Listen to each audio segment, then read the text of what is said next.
BCCL की दामागोड़िया बोडरा कोयला खदान में अवैध उत्खनन के दौरान धंसान से 3 मौतों के बाद आक्रोश फूट पड़ा है। बुधवार को तृणमूल युवा कांग्रेस के अध्यक्ष अमित कुमार यादव और आईएनटीटीयूसी ब्लॉक अध्यक्ष बाबू दत्ता के नेतृत्व में सैकड़ों कार्यकर्ताओं ने दामागोड़िया प्रोजेक्ट कार्यालय का घेराव कर ज्ञापन सौंपा। अमित यादव ने प्रबंधन पर लापरवाही का आरोप लगाते हुए कहा कि बीसीसीएल झूठ बोल रहा है। प्रबंधन ने कल तार घेराबंदी का दावा किया, लेकिन आज जमीन पर कुछ नहीं मिला। वहीं बाबू दत्ता ने सुरक्षा की बुलंद मांग की।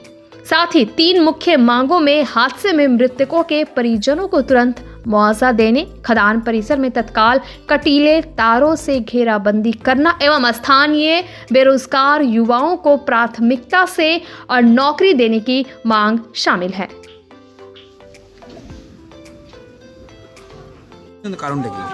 কালকে একটা ঘটনা হয়েছিল, আপনারা নিশ্চয়ই জানেন। ঘটনাটা খুব দুঃখিত ঘটনা, যে মারা গেছে ওনার পরিবার প্রতি আমরা খুব দুঃখিত। মানে খারাপ জিনিস, এটা মারা গেছে, কারো ছেলে মারা গেছে। আমরা ম্যানেজমেন্টকে আজকে বলতে আসলাম কি কালকে ওনারা বলেছিলেন কি যেখানে ঘটনাটা হয়েছে ওখানে কাঁটা তার দিয়ে ঘেরা করা আছে, কিন্তু আমরা দেখতে পারলাম আজকে কোনো ঘেরা ওখানে করা যায় না। আমরা ম্যানেজমেন্টকে জানালাম কি আপনারা ইমিডিয়েট ওখানে ঘেরা দেন আর দিন মানে সকাল থেকে রাত অবধি আপনি 2বার সিআইএসএফকে দিয়ে ওখানে পেট্রোলিং করান। আপনার বারবার এখানে দেখছি আমরা ওখানে লোক মারা যাচ্ছে, এটা বন্ধ হোক, নাহলে একটা বৃহত্তম প্রতিবাদ হবে ওখানে।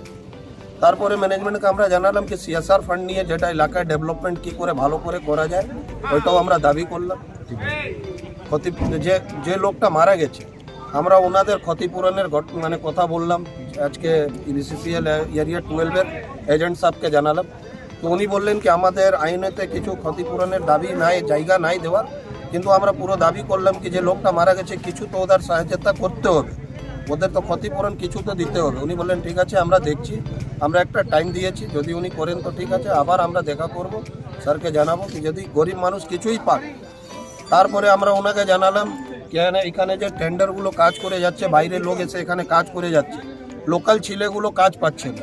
লোকাল ছেলে থেকে যেখানে কাল কারখানা কিছু আছে, কোলেরি বেল্ট আছে, ওখানে লোকাল ছেলেগুলোকে কাজ দিতে হবে।